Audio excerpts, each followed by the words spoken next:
फिरदौस मकानी का दिल हिंदुस्तान में नहीं लगता था। यहाँ न अंगूर मिलते थे, ना ही अच्छी शराब। जिन घोड़ों को वो समरकंद में दौड़ाया करता था, उनकी भी यहाँ आमद नहीं थी। तैमूर और चंगेज खान दोनों का खून उसके रगों में दौड़ता था और उनकी खातिर वो हिंदुस्तान में रुका भी हुआ था। पानीपत में लोधियों को हराकर उसे खूब धन दौलत हासिल हुई थी और इसका एक हिस्सा काबुल भेजा गया। साथ ही बतौर शुक्रिया ग्वालियर घराने को 40 ग्राम का एक हीरा गिफ्ट किया गया। इस इनायत के चलते बादशाह को कलंदर कहा जाने लगा, जिसे सुनकर वो फूल कर कुप्पा हो जाता था। लेकिन इनायत सबको हजम नहीं होती। इब्राहिम लोदी की माँ को उसने तोहफे में एक बड़ा महल गिफ्ट किया था, लेकिन बदले में उन्होंने बाबर के खाने में जहर मिला दिया।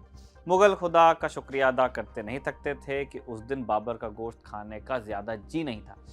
इसी वजह से उसकी जान बच गई, लेकिन वो बहुत बीमार पड़ा और जब बिस्तर से उठा, बदन में पहले जैसी खुमारी बची नहीं थी। फिर एक खबर आई, चित्तौड़ से राणा आ रहे हैं 1 लाख राजपूतों के साथ। बादशाह को जंग के नगाड़े एक बार फिर सुनाई देने लगे।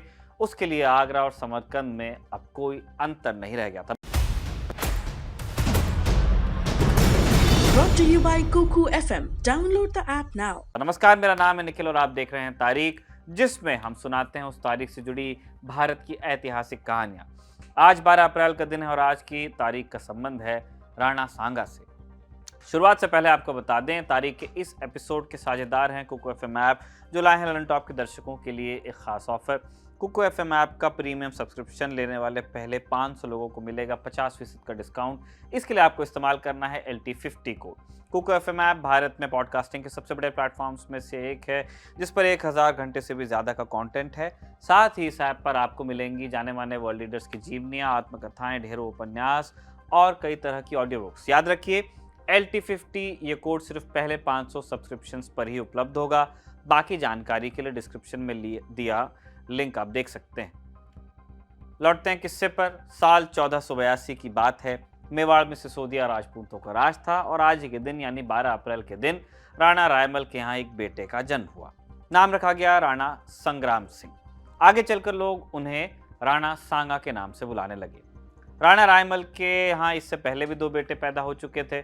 परंपरा के हिसाब से मेवाड़ की गद्दी पर राणा संग्राम सिंह का नंबर सबसे आखिरी था, लेकिन होनी ऐसी हुई कि राणा रायमल की मृत्यु के बाद गद्दी उन्हें ही मिली। भाइयों से हुई लड़ाई में उनकी एक आंख भी चली गई थी। अपने शासन काल में राणा सांगा ने राजपूतों को एक किया और अपनी शक्ति बढ़ाई। कुछ ब्यौरों के हिसाब से उन्होंने 100 से भी ज्यादा लड़ाइयां लड़ी, जिसके चलते उनके शरीर पर 80 घाव हो गए थे। एक हाथ कट गया था और एक पैर ने भी काम करना बंद कर दिया था। Battle casualties. इसके बावजूद उन्होंने दिल्ली, मालवा और गुजरात के शासकों को हराया और आज के राजस्थान, मध्य प्रदेश, उत्तर गुजरात और अमरकोट सिंध तक अपनी रियासत को फैला ली। चित्तौड़ उनकी राजधानी हुआ करती थी। बाबरनामा में बाबर ने राणा सांगा के बारे में लिखा, हिंदुस्तान में राणा सांगा और दक्कन में कृष्णदेव राय से महान शासक कोई नहीं। साल 1526 में पानीपत की पहली जंग हुई, इब्राहिम लोधी और बाबर के बीच। इसके बारे में हम आपको बताएंगे आने वाले 21 अप्रैल के एपिसोड में। इस जंग में बाबर की जीत हुई, लेकिन आगरे के तख्त पर अभी भी 2 इलाकों से खतरा बना हुआ था। चित्तौड़ में राणा सांगा और पूर्व में अफगान। बाबर ने हिसाब किताब जमाया तो उन्हें लगा कि पूर्व में खतरा ज्यादा है और इसीलिए बाबर ने शहजादे हुमायूं को बुलाया और उनके साथ एक टुकड़ी पूर्व में अफगानों से लड़ने के लिए भेजी। इसी दौर में राणा सांगा राजपूतों को इकट्ठा कर चुके थे और उन्होंने आगरे पर चढ़ाई की तैयारी पूरी कर ली। जैसे ही बाबर को इसकी खबर लगी, उन्होंने हुमायूं को बुलावा भेजा। आगरे के बाहर धौलपुर, ग्वालियर और बयाना के मजबूत किले पड़ते थे। बाबर ने पहले इन किलों पर कब्जा जमाने का प्लान बनाया।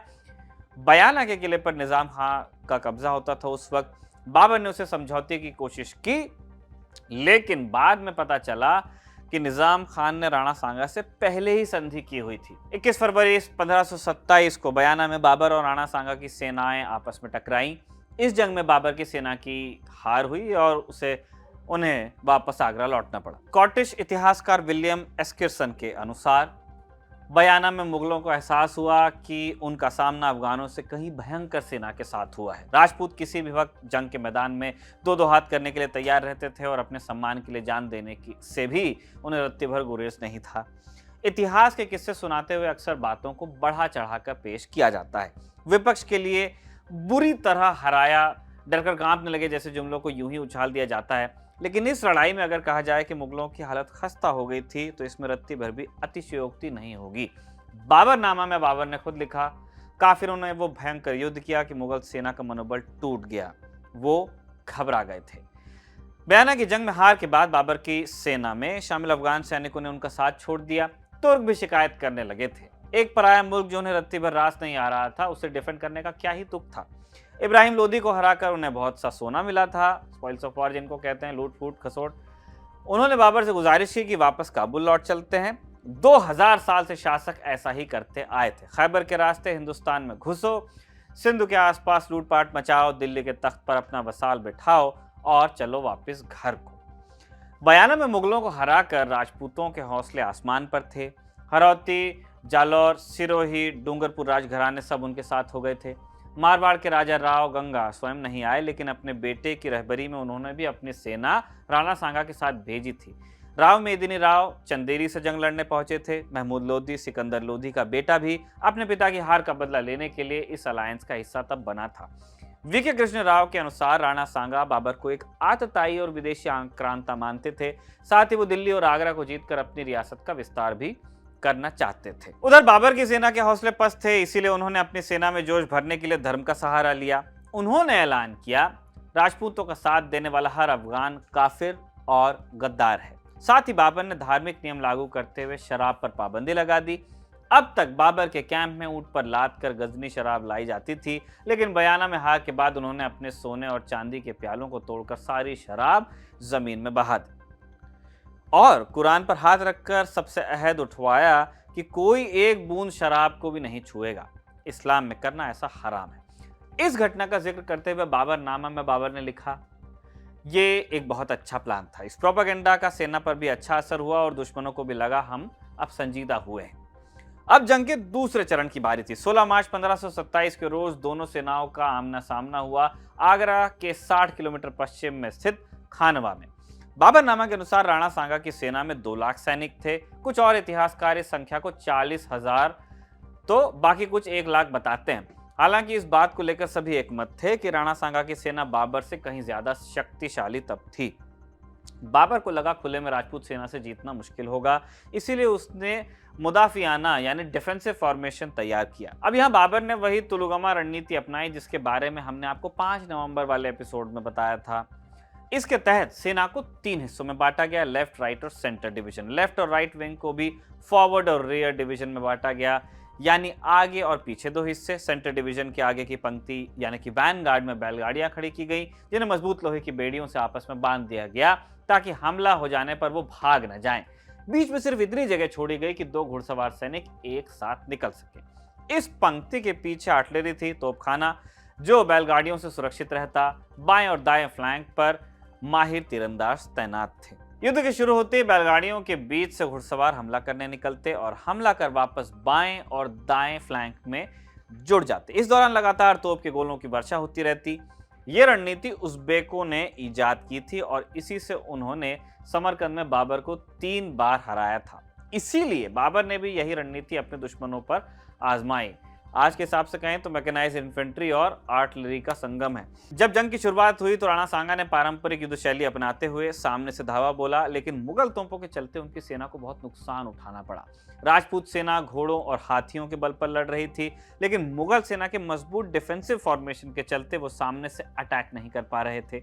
उन्होंने अपने आदमियों को बाएं और दाएं फ्लैंक पर हमला करने का फिर आदेश दिया। मुगल फौज मस्केट से राजपूतों पर दूर से हमला कर रही थी। मस्केट को आप बंदूक समझ लीजिए, जबकि राजपूत सेना केवल क्लोज क्वार्टर्स में ही हमला कर पा रही थी। राणा की सेना की संख्या काफी ज्यादा थी, इसीलिए वो एक के बाद एक टुकड़ियां फ्लैंक की ओर भेजते जा रहे थे।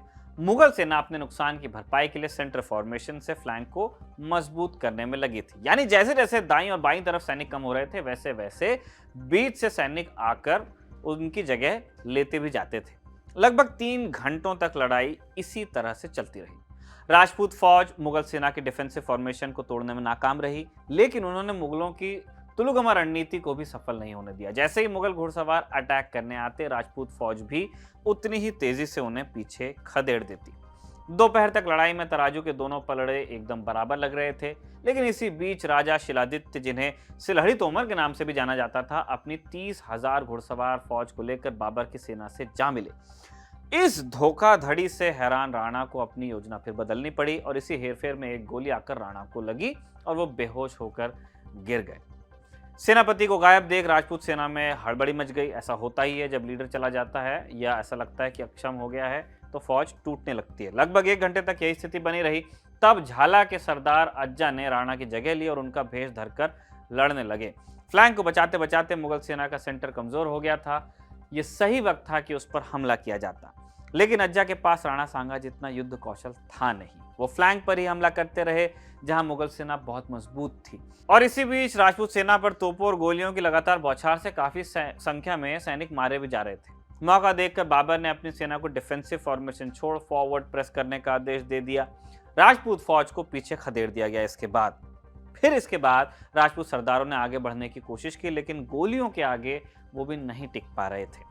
राणा को जंग की जमीन से दूर ले जाया गया, लेकिन जंग में उनकी हार हो चुकी थी। इस जंग के बाद बाबर ने मरे हुए सैनिकों की खोपड़ियों से एक मीनार बनवाई, जैसा कभी तैमूर ने किया था। राणा सांगा को जंगलों में छिपना पड़ा। इसके बाद वो एक और बार जंग के मैदान में जाने की तैयारी कर रहे थे, लेकिन उनके बाकी सरदार अब इसके खिलाफ हो गए थे। बाबर के खिलाफ दोबारा लड़ना उन्हें खुदकुशी लग रहा था और इसीलिए इन सरदारों में से किसी एक ने राणा सांगा को जहर दे दिया और 30 जनवरी 1528 को राणा सांगा की मृत्यु हुई। बाबर ने इसके बाद भारत में मुगल साम्राज्य की नींव रख दी। आगे चलकर राजपूतों और मुगलों के बीच कई जंगें हुई, जिनके बारे में मौका मिलने पर हम आपको तारीख में बताते रहेंगे। कई संबंध भी हुए, कई शादियां भी हुई, जिनके बारे में हम आपको बताते रहते हैं। आज के लिए बस इतना ही। तारीख के अगले एपिसोड में अब आपसे मुलाकात होगी। तब तक के लिए नमस्ते।